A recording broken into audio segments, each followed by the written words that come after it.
Hi, I'm Kristen, and today I'm just giving you a quick update on my double orange peel quilt, sort of a denim and scraps quilt, kind of thing I like to make. If you missed the tutorial on the block, that's the video just before this one, so it was last week.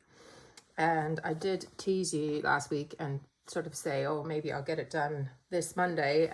And so then I would have the quilt construction video for you today. But I think you all probably knew before I did that that wasn't going to happen. So what has happened is I finished my blocks. So I've made 25 12.5-inch blocks. And then I just kind of ran out of crumb blocks. I was making, if you haven't seen the video last week, I was making half of these orange peels cut out of crumb quilt blocks, one color crumb quilt blocks that I like to make. And I did actually have to piece some, scraps of that once I'd quilted it out in order to get a crumb block in every quarter. So that's what took a little bit longer really, was when I was piecing a few more of these crummy orange peels, as it were.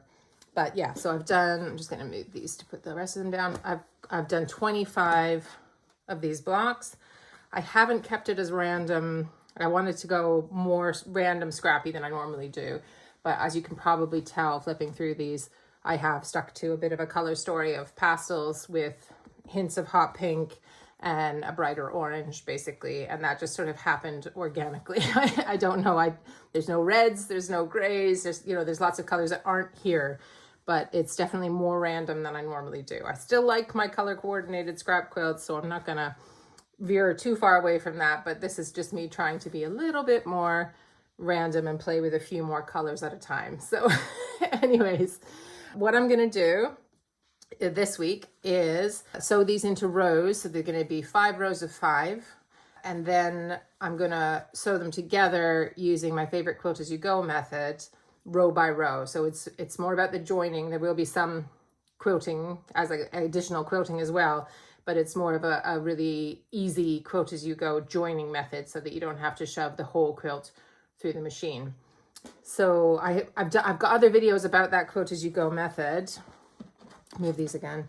But I haven't done a full example of like a row by row block quilt. So that's what this next video will be. And I hope it'll be fun for you guys and easy for me, hopefully, when I start. The thing that I haven't decided yet that I would really like your guys' view on is, should I add a border?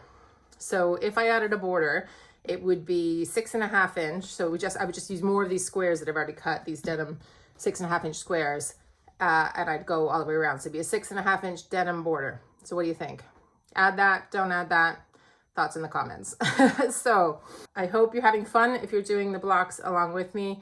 I definitely have been, but I'm ready to put it together. So I will see you next week for the quilt construction video, and I hope you have a great week. Thanks so much for spending time with me. Bye.